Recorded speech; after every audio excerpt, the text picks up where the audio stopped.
Bonjour frères et sœurs. J'avais un titre, et bon, c'est toujours le même titre d'ailleurs. Justement, comme Lucie a parlé de sa confiance en Dieu, ça va dans ce sens-là. Alors, mon titre, c'est « À la recherche de l'équilibre ». À la recherche de l'équilibre. Alors, est-ce que vous croyez que je suis un type équilibré qui prétend vous donner des clés pour l'équilibre ? Non, moi je suis pas du tout un type équilibré. Je suis très passionné. Je suis facilement accroché à quelque chose. Je suis devenu, disons, passionné de l'histoire, tout ce qui est histoire, quand je me suis converti, quand je me suis tourné vers le Seigneur. Je me suis converti à l'âge de 19 ans, mais vers les années, je sais pas, 15, 16 ans,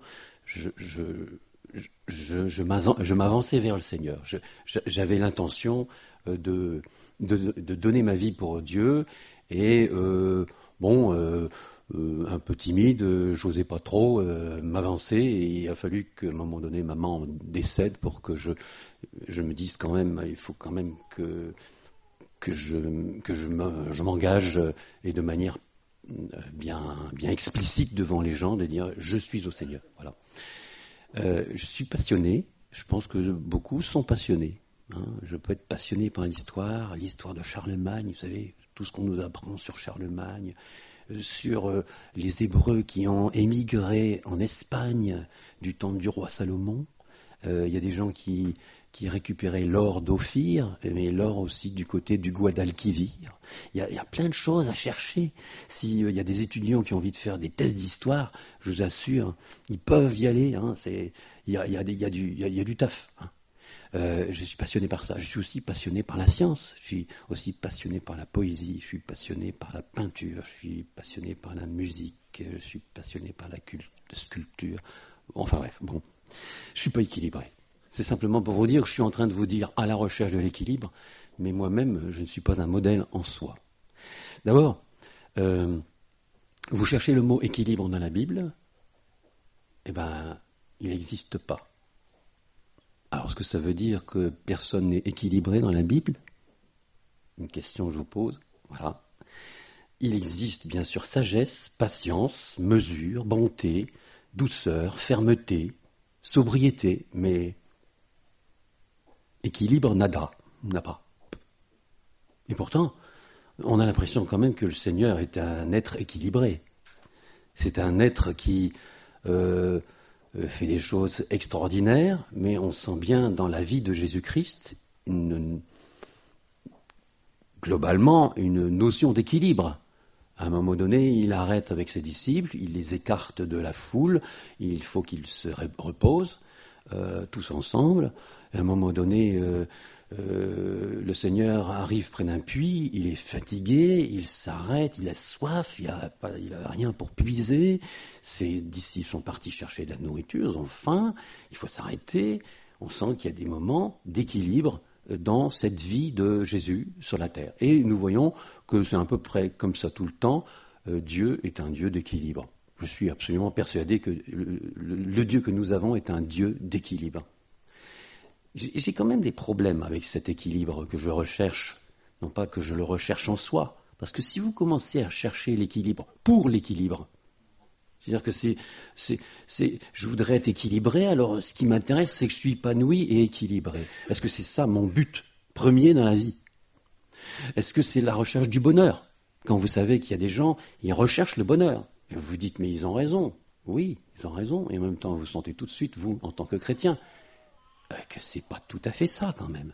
Si je cherche le bonheur pour le bonheur, et que ce soit le bonheur en soi, c'est pas tout à fait ce que Dieu cherche. Pour moi, pour toi. Il te cherche. Il cherche ton bonheur. Mais il ne cherche pas le bonheur comme étant l'idéal hédoniste de cette terre, n'est-ce pas ? Chacun veut chercher le bonheur, et puis personne ne s'occupe de Dieu. Nul n'est sage, nul ne cherche Dieu. Tous sont égarés, pervertis. Alors on dit, oui. Pour quelle raison ? Parce qu'ils recherchent le bonheur, mais simplement de manière intrinsèque pour eux-mêmes, quoi. Qu'est-ce qui fera plaisir au Seigneur ? Un chrétien obéissant ? Oui. Un chrétien qui témoigne ? Oui. Un chrétien heureux, oui, qui exprime par sa vie qu'il a un maître bienveillant, qui s'occupe de lui. Oui, mais est-ce que c'est vraiment obéissant que le Seigneur cherche? Oui, bien sûr, mais l'obéissance n'est simplement qu'une expression de quelque chose de plus, de notre amour pour le Seigneur.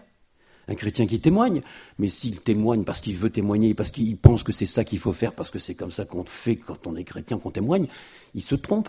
C'est pas témoigner qu'il faut faire, c'est exprimer la joie que nous avons et qui sort de nous à cause de ce que nous avons au fond et qui fait que nous témoignons.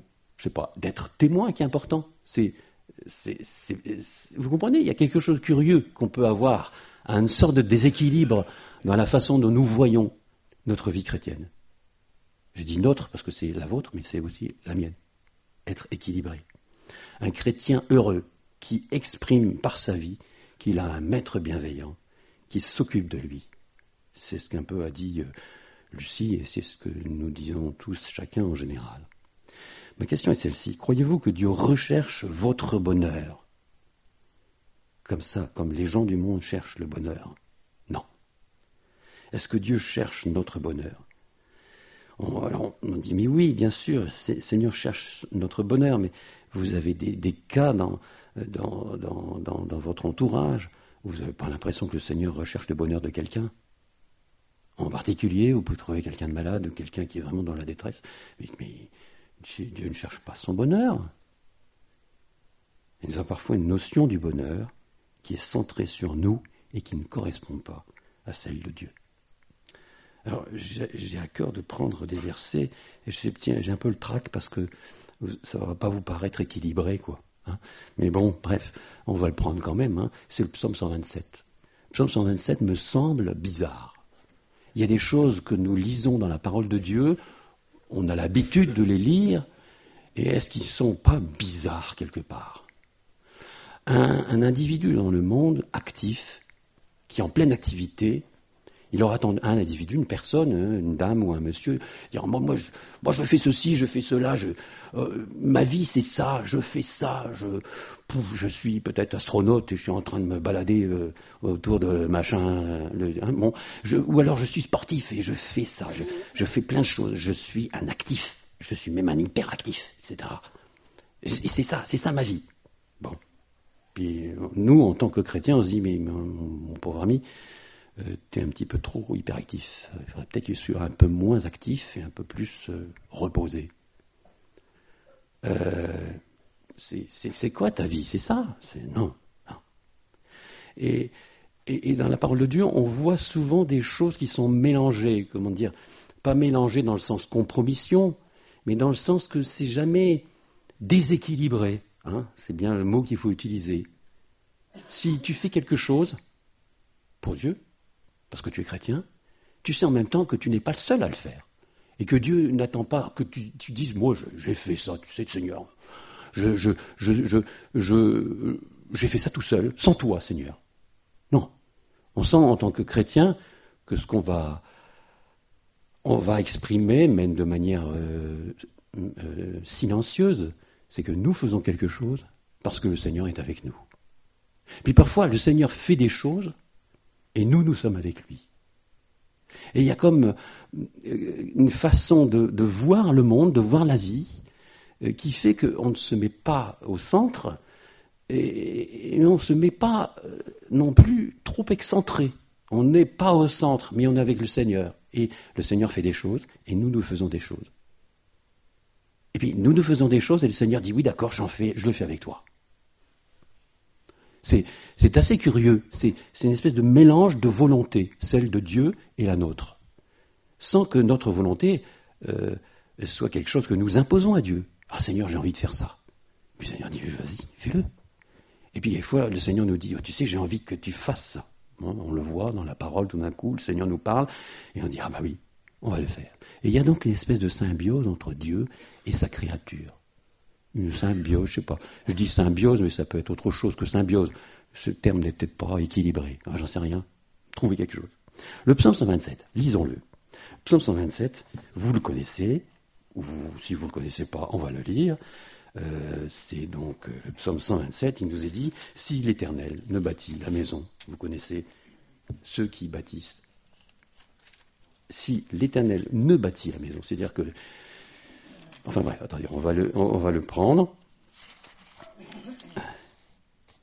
Si c'est un proverbe de Salomon, c'est un psaume de Salomon, et il nous est dit, si l'Éternel ne bâtit la maison, ceux qui la bâtissent travaillent en vain. Allez dans le monde, et puis vous allez dire ça, les gens vont regarder avec des gros yeux. Non, c'est moi qui construis la maison, c'est pas Dieu. Non? Alors d'autres diraient, non, c'est pas moi qui construis la maison, c'est Dieu qui la construit.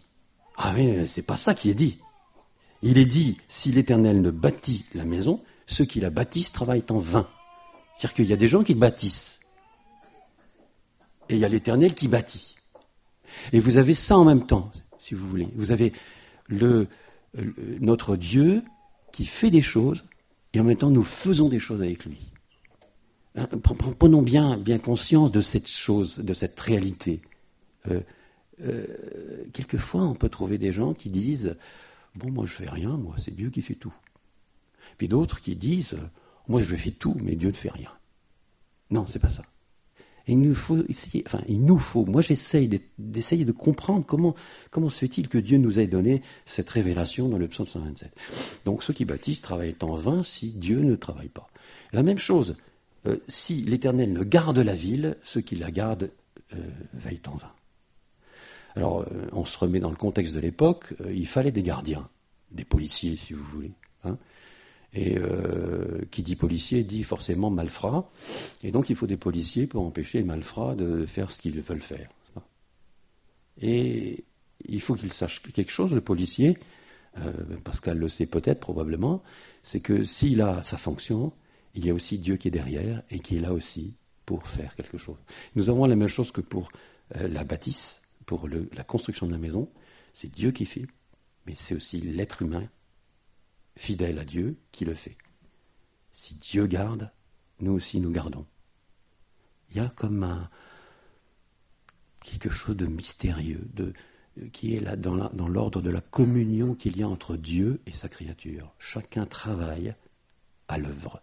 Voilà. Alors après, il nous est dit au verset 2, vous savez, c'est pas la peine de vous réveiller tôt le matin, et puis de ne pas dormir la nuit, ça sert à rien. En vain, vous levez-vous de bon matin et vous couchez-vous tard. Et vous mangez le pain de douleur.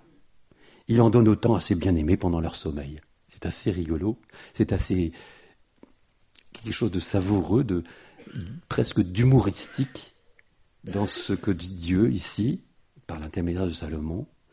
C'est que vous avez à travailler. Vous ne pouvez pas être paresseux. Mais si vous êtes hyperactif et trop travailleur, ça ne va pas non plus.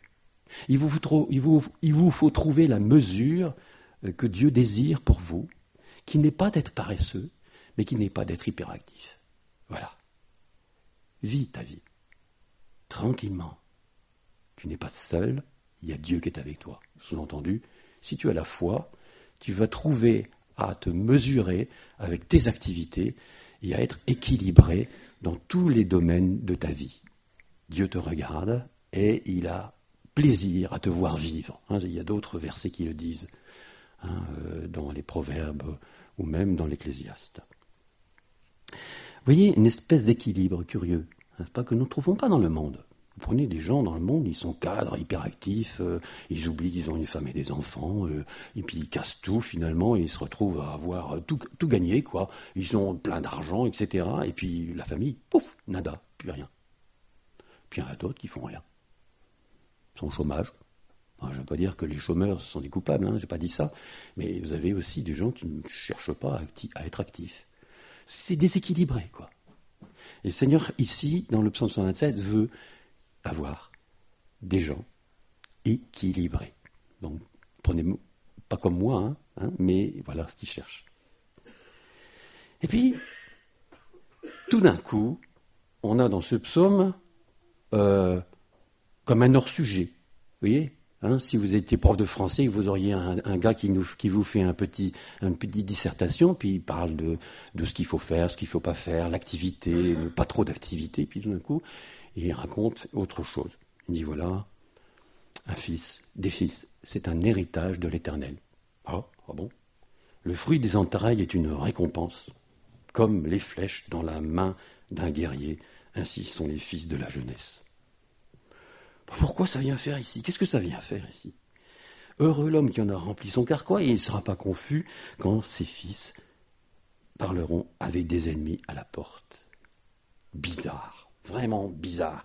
Salomon nous parle de l'équilibre que nous devons avoir dans nos activités, puis d'un coup nous parle de ses enfants, et que c'est très intéressant d'en avoir, parce que quand on a des enfants, c'est comme des flèches dans un carquois. Vous allez à la guerre, et vous avez des flèches dans le carquois, et ceux qui vous regardent disent « Ouh là là, celui-là, vaut mieux pas trop l'embêter, parce qu'il a un arc, il a des flèches, on va pas trop l'attaquer. » Mais si vous voulez, dans ce contexte, et dans le contexte de Dieu, qui est là et qui est actif avec ses fidèles, je ne peux pas m'empêcher de dire ou de penser qu'il y a comme une espèce de parabole. Et cette parabole, c'est quoi? À mon sens, c'est que les fils défendent leurs parents quand ils sont vieux.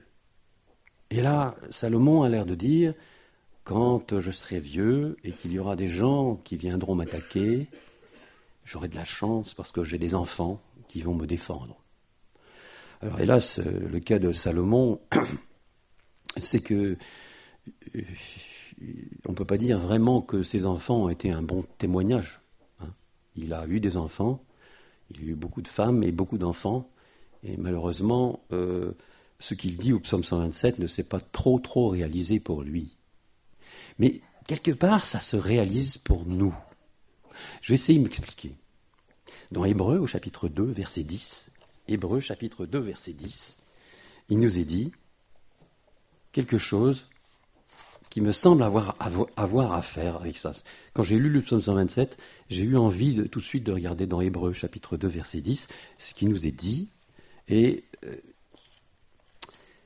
ça va peut-être vous choquer, j'en sais rien, mais je vais vous le dire quand même. On parle de Dieu dans le chapitre 2, verset 10. Il nous est dit, il convenait, en effet, que celui pour qui et par qui sont toutes choses, et qui voulait conduire à la gloire beaucoup de fils, il voulait conduire à la gloire beaucoup de fils. Il ne voulait pas rester tout seul, cet homme. Enfin, c'était pas un homme, si, c'est un homme, mais puisque c'est le Fils de Dieu, c'est Jésus. Pardon.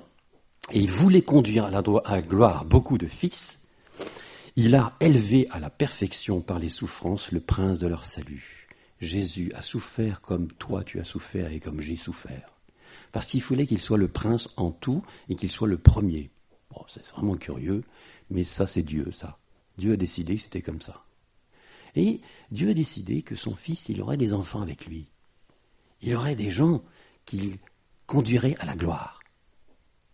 Et il a dit, il a élevé par les souffrances, à la perfection par les souffrances, le prince de leur salut, c'est-à-dire donc le prince de notre salut, Jésus, le premier, il a fait comme nous, il a souffert.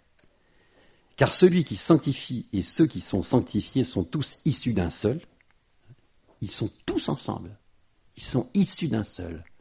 Il n'est pas question de dire qu'il y en a des inférieurs, des supérieurs, et que le chef, qui est Jésus, est supérieur aux autres. Non, ils sont tous ensemble, soudés. Et ils sont sanctifiés, ils sont tous issus d'un seul. C'est pourquoi il n'a pas honte de les appeler frères, lorsqu'il dit « J'annoncerai ton nom à mes frères, je te célébrerai au milieu de l'assemblée ». Donc Jésus dit une chose, « Seigneur, toi, Dieu le Père, tu sais, mon Père, je ne suis pas tout seul, j'ai plein d'enfants, j'ai plein de frères et de sœurs que j'amène avec moi dans la victoire et dans la gloire. » Et après, il dit encore, et encore, je me confierai en toi, verset 13, et encore, me voici, moi et les enfants que Dieu m'a donnés.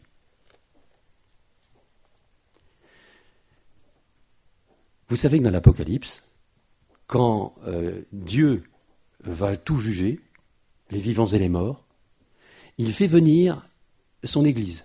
Il fait venir tous ses enfants, tous ceux qu'il a rassemblés de toute tribu, de toute langue, de toute nation, de tout peuple pour en faire un royaume et des sacrificateurs pour Dieu son Père.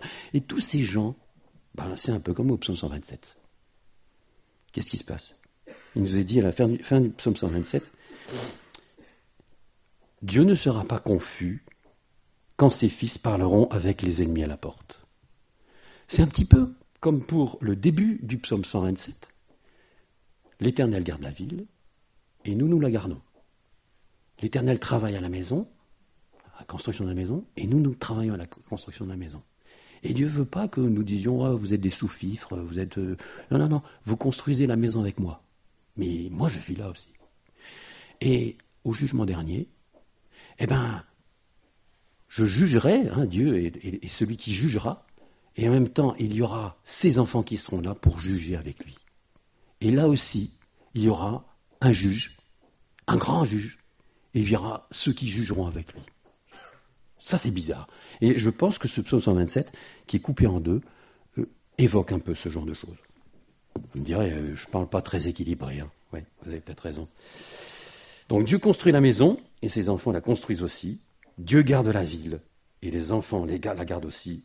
Dieu a des enfants, et ses enfants défendent Dieu. Pas forcément à l'Apocalypse, mais ses enfants défendent Dieu.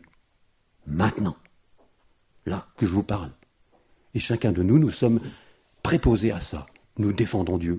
Dieu n'a pas besoin d'être défendu. Si. Alors, attention. Comment dire? Vous avez, par exemple, l'Église catholique, ils estiment que Dieu a besoin, absolument besoin que nous défendions Dieu. Et donc, ils ont pris l'épée, et ils la prennent encore pour défendre Dieu. Puis il y a d'autres qui disent non, c'est pas la peine de défendre Dieu, Dieu se défend tout seul. Non, Dieu a envie que ses enfants le défendent. Est-ce qu'il a vraiment besoin d'être défendu? Il n'a pas besoin d'être défendu, mais c'est son désir. Et nous le voyons, il veut que ses enfants témoignent de lui. Donc, premier point, Dieu travaille, et ses enfants travaillent aussi. Il y a comme une complicité qui s'installe entre eux. Une symbiose, je vous dis, c'est peut-être pas le terme, mais une complicité. Voilà, ça se passe comme ça. Je vais vous prendre un autre truc. Je vais dire, c'est bon. Proverbe 12, 27 dit quelque chose. Il dit, le paresseux ne rôtit pas son gibier, mais le précieux trésor d'un homme, c'est son activité. Et qu'est-ce que c'est que ce truc-là? Imaginez, dans le temps, parce qu'aujourd'hui, on comprend, il y a encore des chasseurs, bien sûr, mais dans le temps, il y avait plus de chasseurs, quoi. Le gars, il court après son gibier, toc, toc, toc, avec son arc, ses flèches, bref, son javelot, c'est pas trop, mais il court après son gibier. Ça marche peut-être en Afrique encore, et puis on sait ce que c'est, parce qu'on court longtemps, et puis les animaux, en général, ça dépend lesquels, mais certains animaux, si vous courez après, ils ont moins de résistance que vous, que l'être humain, et il arrive finalement par attraper son gibier, n'est-ce pas? Donc il prend quand même beaucoup d'énergie à choper sa proie, à attraper son gibier qu'il va normalement manger. Et puis là, vous voyez quelque chose de bizarre, c'est que le paresseux ne rôtit pas son gibier. C'est-à-dire qu'il a couru pendant des siècles, pendant quelques heures, et puis maintenant c'est fini, quoi. Alors il donne peut-être ça à prêter à sa femme, comme ça arrive souvent, c'est-à-dire que les chasseurs ne font plus rien, ils ont tellement travaillé. Non, ici, on a cette idée que quand on a attrapé son gibier, eh bien on continue. On continue à faire ce qu'on était en train de faire. Et son activité, on y va jusqu'au bout. Et donc, on a attrapé le gibier, on l'apprête, on met du thym, du laurier, et puis voilà, puis on est tout content de se réjouir avec sa famille qu'on est en train de nourrir grâce à l'effort qu'on a fait. C'est ce qui nous est dit. Le précieux trésor d'un homme, c'est son activité. Et Dieu dit ça. Il nous dit ça. Parce que je pourrais comme ça aussi, moi, c'est-à-dire être passif. C'est-à-dire, je fais plein de trucs, vous voyez, je suis un peu comme ça. Peut-être que vous êtes comme ça aussi, je sais pas, j'en sais rien. Je fais un truc, puis arrivé presque à la fin, j'arrête. Dieu veut qu'on soit complètement conséquent avec ce que l'on fait, avec ce qu'il veut que nous fassions. Dieu est un Dieu de vitalité, il est un Dieu d'activité, il agit et il n'arrête pas au moment où il faut justement agir. Ici, le paresseux ne rôtit pas son gibier, c'est vraiment risible. Il a couru pendant des heures pour attraper son truc, et au lieu de jouir de ce travail qu'il a fait, il ne le fait pas. Dans Jacques chapitre 1, verset 25, on a la même chose dans le domaine spirituel. Celui qui a plongé ses regards dans la loi parfaite, la loi de la liberté, et qui aura persévéré, sans être oublieux, se mettant à l'œuvre, celui-là sera heureux dans son activité. De temps en temps, ça m'arrive de chercher dans ma Bible après du gibier.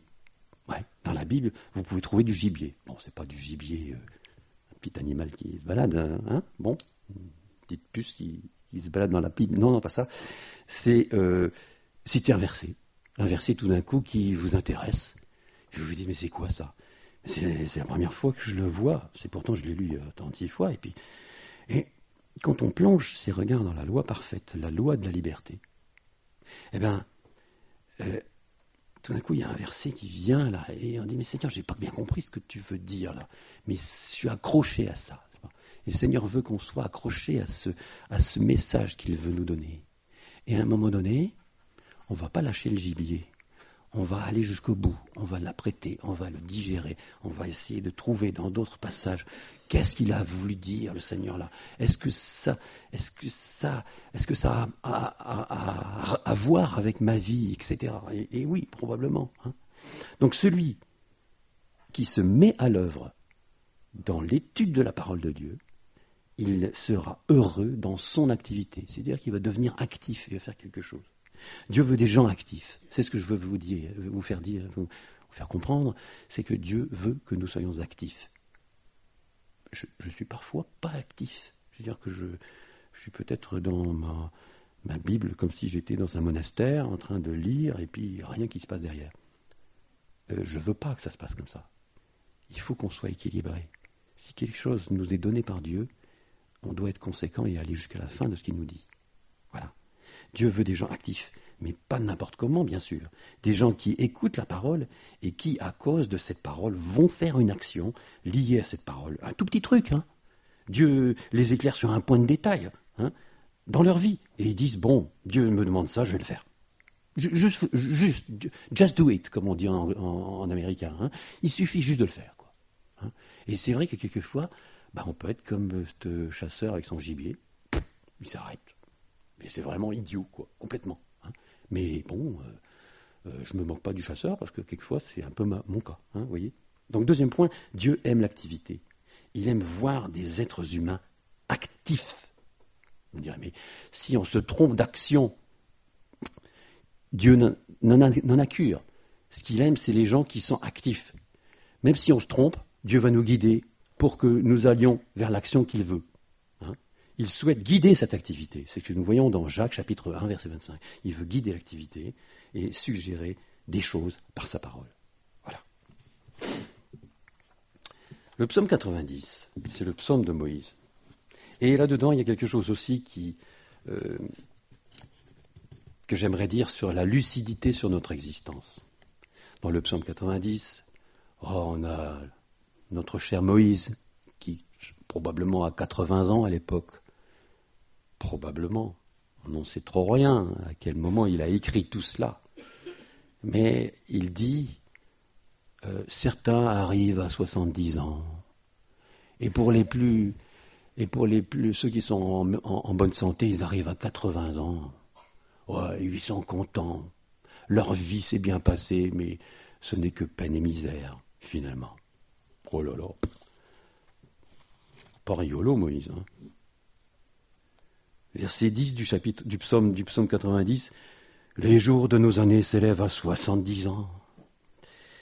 Et pour les plus robustes, à 80 ans. Et l'orgueil qu'ils en tirent n'est que peine et misère. Mais on se dit, oh là là, il a une grosse déprime. Hein, une grosse déprime. L'orgueil qu'ils en tirent n'est que peine et misère. Et Je me suis dit, oui, bon, j'ai pas encore 70 ans, je vais y arriver, hein, ne vous inquiétez pas, si le Seigneur me prête vie. Eh bien, Dieu veut que nous ayons une vision lucide de notre existence. C'est pas très lucide de voir notre existence à 70 ou 80 ans. Surtout pour les jeunes, hein, je veux dire, mais pour les plus âgés aussi, c'est pas très lucide. Si vous êtes au seuil de la mort, vous n'êtes pas au seuil de la mort, vous êtes au seuil de l'éternité. C'est-à-dire que nous tous ici, on est des jeunes, hein, on est très jeunes. Par rapport à l'éternité, vous imaginez, hein, moi qui ai 60 ans, enfin plus, un petit peu plus. Par rapport à un petit jeune qui a 10 ans, et puis à une personne qui a 90 ans, mais c'est rien par rapport à l'éternité. Est-ce qu'on peut essayer d'être équilibré à ce niveau-là, lucide sur notre existence, compter le temps que nous avons et rentabiliser les secondes que nous avons chaque jour. 24 heures que multiplie 3600 secondes, vous faites le calcul, bien sûr, là-dedans, vous allez dormir, hein, quand même. Hein, bien sûr. Mais bon, passer ce temps à vivre avec sagesse. Ça ne veut pas forcément dire être tout le temps des bigots qui sommes, accrochés à la parole de Dieu et tout le temps en train de méditer un verset. Non, c'est de vivre de manière sage. C'est ce qui nous est dit. Apprends-nous, verset 12 du chapitre du psaume 90, enseigne-nous à bien compter nos jours, afin que nous appliquions notre cœur à la sagesse. Ça ne veut pas dire d'être tout le temps triste et ne jamais aller au cinéma ou avoir des moments de joie avec ses enfants, à faire un Monopoly ou autre chose, je veux dire, un jeu de société. Non, c'est une histoire d'équilibre dans tout cela. De joie, de communion ensemble, avec sa famille, avec ses amis, mais à bien compter les jours. Ne pas courir, prendre son temps, gérer son activité avec sagesse, ni paresseux, ni hyperactif. Non, vivre, agir, aimer avec mesure et avec joie. Et je fais le rapprochement avec un autre verset sur lequel le Seigneur insiste. Il dit qui de vous, par ses inquiétudes, hein, parce qu'il met bien les choses, il cadre bien les choses, le Seigneur. Il dit, lorsqu'il était sur terre, à ses disciples et à tous ceux qui étaient là, qui, par ses inquiétudes, peut rajouter une coudée à la durée de sa vie. On le sait. Mais je le sais. On l'a dans notre tête, ce verset. Il nous arrive souvent. Hein. Mais méditons-le vraiment avec beaucoup d'intensité. Qu'est-ce qu'il dit, l'apôtre ? Excusez-moi, ou l'apôtre, si on veut, de la vérité, bien sûr, le Seigneur Jésus. Et il nous dit de goûter l'instant présent. Goûter l'instant présent. Ça veut dire que vous avez du passé, que vous avez un avenir, que vous allez peut-être être malade, que vous allez mourir dans 2 secondes, mais goûter l'instant présent. Goûter l'instant présent, ça veut dire, Seigneur, je suis tellement heureux, rien que de pouvoir respirer devant toi. Je suis tellement heureux, malgré mes souffrances, malgré les choses que j'ai loupées. Je veux, Seigneur, me réjouir d'être un être vivant qui peut te louer et qui peut avoir des relations avec les autres et qui peut être équilibré. C'est merveilleux. Rien que ça, on pourrait louer le Seigneur. Je ne parle pas d'exaucement de prière, je ne parle pas de quoi que ce soit, rien que le fait d'être en train de vivre et de respirer. On peut dire, Seigneur, merci pour ça. Merci de ce que je suis un être vivant et que tu m'aies créé. C'est extraordinaire. C'est cosmique. On pourrait louer le Seigneur, rien que de ça. Et pourtant, on a d'autres sujets de louer le Seigneur, puisqu'il nous a rachetés par grâce, qu'il nous donne la vie éternelle. Quand même, c'est pas rien. Mais non, mais même pas. Rien que le fait d'être vivant, on peut louer le Seigneur pour ça. Nous sommes encouragés par Dieu à compter notre temps, l'utiliser en bien, et en même temps, Dieu ne veut pas que nous devenions des gens stressés par le temps. Je le dis parce que nous sommes dans une époque où les gens sont stressés par le temps. Et j'ai été stressé par le temps. Maintenant, j'ai de la chance, vous me direz, je suis retraité. Ben, c'est faux. Je suis encore stressé par le temps parce que je ne suis pas équilibré et j'ai tendance à courir un peu partout. Il me faut aussi encore être discipliné là-dessus. Hein. Le Seigneur dit, recherchez, premièrement, le royaume de Dieu et sa justice, et toutes ces choses vous seront données par-dessus. Vous savez ce qu'il disait, le Seigneur Jésus, c'est qu'il disait que on s'inquiète de l'avenir, mais c'est logique, on a le droit, et il faut s'inquiéter de l'avenir. Il ne faut pas non plus être des gens béats qui dépensons l'argent par les fenêtres et qui oublions de planifier. Parce que Jésus, il a dit qu'il ne fallait pas s'inquiéter de l'avenir, même de s'inquiéter du lendemain. Le lendemain aura soin de lui-même. Et il dit, à chaque jour suffit sa peine. Alors on se dit, oh Seigneur, c'est vrai, je vais m'occuper de la peine que j'ai aujourd'hui, mais pas celle de demain. Mais c'est pas ça qu'il veut dire, le Seigneur. Et c'est vrai qu'on peut avoir des peines le jour J, mais on peut aussi goûter l'instant présent. C'est ça qu'il veut, le Seigneur. Qu'on arrive à goûter l'instant présent et de s'en réjouir et d'en trouver une occasion de le louer. Ne vous inquiétez donc pas du lendemain, le lendemain aura soin de lui-même. Oui, mais attends, tu dis ça, Étienne, mais tu sais, Jésus a dit aussi, qui de vous, ne se met pas à s'asseoir, faire un calcul parce qu'il a l'intention de construire une tour et de voir combien il va dépenser, et pour savoir si finalement il aura assez d'argent pour pouvoir faire la tour. Donc, tu vois, Étienne, Jésus nous dit quand même de penser à l'avenir. Oui, il nous demande de penser à l'avenir, mais sans être obnubilé, stressé par l'avenir. Il veut chez nous des choses équilibrées. C'est vraiment curieux. Il nous demande en même temps de penser à l'avenir, mais il nous demande en même temps de ne pas s'inquiéter de l'avenir.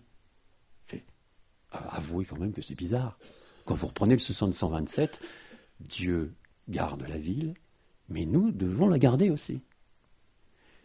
Nous travaillons, mais nous ne sommes pas les seuls à travailler, parce qu'il y a Dieu qui travaille avec nous. Il y a comme quelque chose de bizarre qu'il nous faut toujours malaxer, comprendre dans notre tête, dans notre esprit. Le Seigneur, par son Saint-Esprit, va nous éclairer là-dessus. Nous sommes donc encouragés par Dieu à compter notre temps, l'utiliser en bien, et en même temps, Dieu ne veut pas que nous devenions des gens stressés par le temps. Dieu nous enseigne à goûter l'instant présent, oui, mais donc Jésus nous dit, tu t'occupes de l'instant présent, tu prévois quand même l'avenir, sans qu'il vienne te prendre la tête. Faire des bons choix. Apprends-nous à bien compter nos jours, psaume 90. Évaluer et ensuite décider. C'est toute une histoire d'équilibre, et c'est vraiment bizarre. Dieu nous a mis dans un contexte où on est tout le temps en train, comme sur un vélo, à rester en équilibre, et puis vous avez intérêt à pédaler, parce que si vous ne pédalez pas, pouf, vous tombez. Et dans ce cas précis, décider, ça veut dire supprimer les priorités qu'on avait avant pour prendre d'autres priorités. Rechercher, premièrement, le royaume de Dieu et sa justice, et toutes choses vous seront données par-dessus. Alors il y a des gens qui disent, oh moi je m'occupe du Seigneur, je suis tout le temps avec ma Bible, il faut que le royaume de Dieu, c'est ça. Non, c'est pas ça. Le Seigneur nous demande dans la tête d'avoir cette disposition du cœur qui consiste à ne pas nous inquiéter de tout et de voir d'abord ce qui est plus important, ce que lui a comme chose la plus importante, le royaume des cieux. Le royaume des cieux, ça va peut-être consister à changer la couche culotte du bébé. Ouais, tout à fait. Monsieur va s'occuper d'aider madame. Voilà. Ça veut dire aussi, on va faire un match de foot avec les gamins du quartier, parce que on va s'occuper de notre enfant, parce qu'on a senti que le Seigneur voulait qu'on s'occupe de notre enfant à ce moment-là. C'est plein de choses, le royaume des cieux. C'est pas vraiment des choses qui sont complètement dans l'exégèse de l'hébreu, du grec, etc. J'aime bien ça, je veux dire. Je suis peut-être pas équilibré non plus là-dedans, mais voilà, c'est tout un ensemble. Donc Dieu travaille, nous travaillons avec lui. Dieu surveille, nous surveillons avec lui. Dieu nous donne des enfants spirituels. Ces enfants spirituels défendent Dieu. Psaume 127. Dieu désire que nous soyons des gens courageux et actifs. Et il nous donne un mode d'emploi pour être heureux dans notre activité. On va aller chasser du gibier, mais on va finir par l'apprêter et le manger quand même. Faut pas aller à mi-chemin s'arrêter. Non. Une petite piqûre de rappel biblique tous les jours et on saura orienter sa vie. C'est Jacques chapitre 1, verset 25. Dieu veut qu'on utilise bien son temps. Oh oui, il n'est pas exigeant. On a le droit de se réjouir de passer du bon temps. Dieu aime ça. Psaume 90. Mais il veut nous enseigner à goûter à l'instant présent, sans inquiétude pour l'avenir. Et là, je vous donne un dernier psaume qui me semble important parce qu'aujourd'hui, en 2017, il y a des gens qui disent que c'est la fin du monde. Bon, écoutez, c'est la fin du monde, bah oui. Du temps de Napoléon, c'était la fin du monde. Du temps des Romains, c'était la fin du monde. Quand après, Alaric est venu, il a envahi Rome, hein, il a pris tout, il paraît même qu'il a pris l'Arche de l'Alliance, il a pris tout, on était en 400, après Jésus-Christ. Bon, c'était la fin du monde. Bon, alors, je ne veux pas non plus me moquer. Peut-être que c'est effectivement la fin du monde et que dans 2 heures, on est peut-être auprès du Seigneur. On n'en sait rien, mais on n'en sait rien. Hein. Et 2017, à mon avis, moi, je souhaite que ce soit une année bénie pour nous tous et que durant cette année 2017, nous puissions voir, comme à Reading, des gens qui viennent et qui se convertissent, qui se tournent vers le Seigneur. Parce que vraiment, nous sommes là quand même comme des témoins de Christ, dans la mesure et dans l'équilibre, pour dire, vous savez, la vie, c'est pas simplement la nourriture et le vêtement. Hein. C'est quand même plus que ça. Hein. C'est pas la télé et puis les 12 coups de midi. Hein. Non, hein. Non, non, non. Il y a des choses qui sont certainement bien plus importantes que tout ça. Il y a notre vie spirituelle, notre vie, et surtout quand on est plus âgé et qu'on risque bientôt de mourir, c'est plus probable pour quelqu'un de plus vieux comme moi que pour des jeunes, mais on a l'éternité devant nous. Alors c'est quand même le moment d'y réfléchir, quoi. Hein. Et dans le psaume 46, il y a quelque chose qui est là pour nous exhorter. Et j'aime bien ce psaume 46 parce que quelquefois, je dois avouer que justement, j'ai besoin de ce psaume, moi, pour ne pas m'affoler. Parce que ça m'arrive de m'affoler. C'est pas très équilibré, hein. Et qu'est-ce que vous voulez? Je peux pas vous dire que je m'affole pas. Ça m'arrive de m'affoler. Quand je vois ce qui se passe dans ce monde, quelquefois on peut se poser des questions. Hein. Psaume 46, et on arrêtera là. Dieu est pour nous. C'est un fils de Corée. Hein. J'aime bien les fils de Corée. Vous savez, c'est ceux dont le père a été tué parce qu'il voulait avoir la première place, et les fils n'ont pas été tués parce qu'eux n'étaient pas comme leur père. Les fils de Corée. Sur Alamot, ça veut dire sur les vierges. C'est-à-dire c'était des chants chantés probablement par des jeunes filles. Un peu comme nos 3 jeunes filles qui chantent. Ça fait très beau, très aigu, et c'est divin, quoi. Hein. Quelquefois, on entend des chants grégoriens, vous savez, puis il y a des gens qui disent « Oh, on a l'impression de se trouver au ciel. » Bon, oui, alors voilà. Et donc là, c'est un peu ça. Et qu'est-ce qu'il nous est dit dans ce psaume 46 ? Dieu est pour nous un refuge et un appui. Le refuge, vous savez, c'était pour les criminels qui n'avaient pas voulu l'être, mais qui l'avaient été par inadvertance, et qui avaient lâché la hache au mauvais moment, et puis le fer de la hache était tombé sur la tête du copain, et le copain était mort. Alors il fallait faire quelque chose, et il y avait des villes de refuge pour ces gens-là, pour qu'on puisse juger s'ils avaient fait exprès ou pas. Hein. Dieu est pour nous un refuge. On est des gens coupables, mais rachetés. Dieu est pour nous un refuge. Et un appui. Seulement un refuge? Non, aussi un appui. Un secours qui ne manque jamais dans la détresse. Ah, pour les fils de Corée, ça voulait dire quelque chose. Eux qui avaient plus de parents, et qui s'étaient trouvés orphelins. Et c'est un secours qui ne manque jamais dans la détresse. Et alors tout d'un coup, on a l'impression que ces gens-là regardent le monde, comme nous regardons le monde. Mais c'est la cacophonie, c'est pire que ça, c'est la fin du monde. On est en 2017, c'est la fin du monde. Ouais. Non, il nous est dit, c'est pourquoi nous sommes sans crainte quand la terre est bouleversée et que les montagnes chancellent au cœur des mers. On sait qu'il y a des montagnes qui chancellent au cœur des mers et que ça fait quelquefois des tsunamis. Quand les flots de la mer mugissent, écument, se soulèvent jusqu'à faire trembler les montagnes. On peut dire une chose, c'est que la mer, elle ne doit pas être contente. Hein. Pour réussir à faire trembler les montagnes, vous vous dites, on a de quoi s'inquiéter. On a de quoi s'inquiéter. Et là, il nous est dit, un secours qui ne manque jamais dans la terre. C'est pourquoi nous sommes sans crainte quand la terre est bouleversée. Alors on va dire, mais vous êtes des gens complètement en dehors du coup. Vous êtes sans crainte quand la terre est bouleversée. Si elle est bouleversée, vous devriez être dans la crainte. Eh ben non. Non pas parce que nous sommes des béats, des gens dans leur monastère, complètement déconnectés du monde, pas du tout. Nous avons une chose dans notre cœur, nous construisons la maison et Dieu la construit avec nous. Dieu construit la maison et nous la construisons avec lui. Dieu surveille, Dieu est le gardien, nous sommes gardiens avec lui. Et nous sommes gardiens et Dieu, il se met avec nous pour garder aussi. Nous sommes sans crainte quand la terre est bouleversée et que les montagnes chancellent au cœur des mers, quand les flots de la mer mugissent, écument, se soulèvent jusqu'à trembler les montagnes. Oh, ça fait spirituel. Hein. On a l'impression que ces hommes-là, ils avaient de la foi. Bah oui, ils avaient la foi. Mais une petite foi. En tout cas, une foi accrochée au Seigneur. Hein. Donc, soyons comme cela pour 2017. Nous sommes sans crainte. Parce que Dieu maîtrise. Dieu est là. Hein, on le sait. Alors, plus on a de connaissances de la situation du monde, politique, économique, tout ça, plus on a de crainte. Parce qu'on est désarçonné par tout cela. C'est un peu ce qui se passe ici. Ils voient les montagnes, ils voient la mer, ils voient... Et tous ces gens-là sont inquiets. Ils disent non.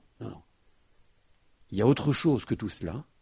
Il y a notre Dieu qui nous laisse sans crainte quand la terre est bouleversée parce qu'il est un refuge et un appui. Puis tout d'un coup, comme dans le psaume 127, le psaume change. Il change on a l'impression que c'est encore hors sujet. Hein. Encore, ils sont vraiment... s'il y avait des profs de français ici, ils feraient des hors sujets tout le temps. Hein. Il est un fleuve dont les courants réjouissent la cité de Dieu, le sanctuaire des demeures du Très-Haut. Dieu est au milieu d'elle, elle n'est pas ébranlée. Dieu la secourt dès l'aube du matin.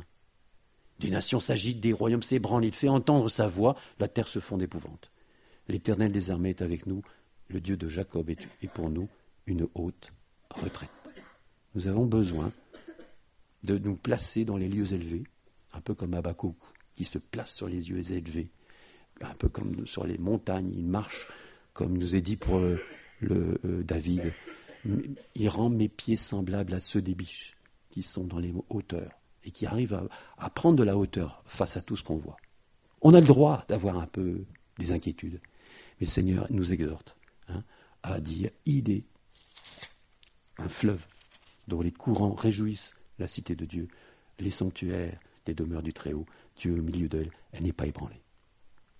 Le Dieu de Jacob est pour nous une autre retraite. Et puis après, il y a la pause, et puis ensuite, au verset 12 à la fin, c'est la même chose. Les fils de Corée répètent, le Dieu de Jacob est pour nous une haute retraite. Venez contempler les œuvres de l'Éternel, verset 9, les ravages qu'il a opérés sur la terre. C'est vrai que quand on réfléchit, on se dit, mais quand même, si vous avez fait un peu d'archéologie, parce que vous êtes chrétien, vous avez certainement été fouillé un peu de temps en temps dans l'histoire du monde, vous voyez bien qu'il y a quand même des interventions de Dieu qui ont été assez musclées, quoi. Dit, mais oui, mais si Dieu a déjà agi dans le temps, on peut se dire qu'il est encore en mesure d'agir aujourd'hui. Et c'est un peu ce qui est dit ici. Venez contempler les œuvres de l'Éternel, les ravages qu'il a opérés sur la terre dans le temps, dans le passé. C'est lui qui a fait cesser les combats jusqu'au bout de la terre. Il a brisé l'arc, il a rompu la lance, il a consumé par le feu les chars de guerre. Arrêtez et sachez que je suis Dieu, je domine sur les nations, je domine sur la terre. L'Éternel des armées est avec nous, le Dieu de Jacob est pour nous une haute retraite. Il s'agit pour nous, il s'agit pour moi de rester équilibré. Et ce n'est pas le monde d'aujourd'hui avec ses journalistes qui va s'arranger pour qu'on soit équilibré. Il nous faut de temps en temps revenir à la parole, revenir à quelque chose qu'on perd facilement, que je perds facilement. Cette notion de « ouais, je travaille pour Dieu ». Ouais, mais attends, n'oublie pas. Et Dieu vous répond « oui, mais moi, Dieu, je travaille avec toi. Oui, moi, je vais garder ton témoignage. Oui, d'accord, c'est bien. » Mais Dieu dit « oui, mais moi, je le garde aussi. » Et il n'est pas question donc d'être seul, en se disant je suis seul à être celui qui défend la cause de Dieu et Dieu fait rien, quoi. Élie, je suis moi seul, je suis resté, et puis Dieu lui dit mais non, tu sais qu'il y en a 7000 qui n'ont pas fléchi les genoux devant Baal. Donc, non, tu redeviens équilibré. Dieu dit ça à Élie, pardon. Il dit ça à Élie. Écoute, sois équilibré. Tu n'es pas le seul. Mais garde cette activité que tu as pour moi. Tu vas jusqu'au bout de ce que tu dois faire dans ton petit truc, mais fais-le. Hein. Voilà. Alors j'avais envie de vous parler comme ça de l'équilibre. Je vous avoue que c'était pas très équilibré comme propos, mais j'espère que vous allez en retirer du bienfait, quoi. Voilà. Terminons la prière, mes frères et sœurs. Seigneur notre Père, notre Dieu, nous te rendons grâce de ce que tu es un Dieu exceptionnel, bien sûr, mais que nous pouvons comprendre que tu nous fais collaborateurs avec toi et qu'on ne mérite même pas, nous ne méritons pas d'être collaborateurs avec toi, mais tu nous fais participer dans ton char de triomphe à la victoire que tu auras jusqu'à la fin des temps. Seigneur, nous voulons te remercier de ce que, malgré nos maladies, nos détresses, nos situations, nous ne sommes pas désarçonnés par ces choses que tu nous fais vivre, mais nous avons quelque chose en nous qui vient de toi et qui nous encourage et qui nous réjouit. Seigneur, il y a des fleuves qui réjouissent la cité de Dieu. Nous voulons te remercier de ce que tu es le Dieu paisible et qui, malgré sa volonté d'amour et de paix, est obligé d'agir et qui fait que nous perdons l'équilibre. Je perds l'équilibre, Seigneur. Je te demande que tu m'aides à retrouver constamment l'équilibre en étant accroché à ta parole, accroché à toi. Louange à toi, Seigneur, pour ton bienfait que tu nous donnes à chacun. Par ton Fils, notre Seigneur Jésus.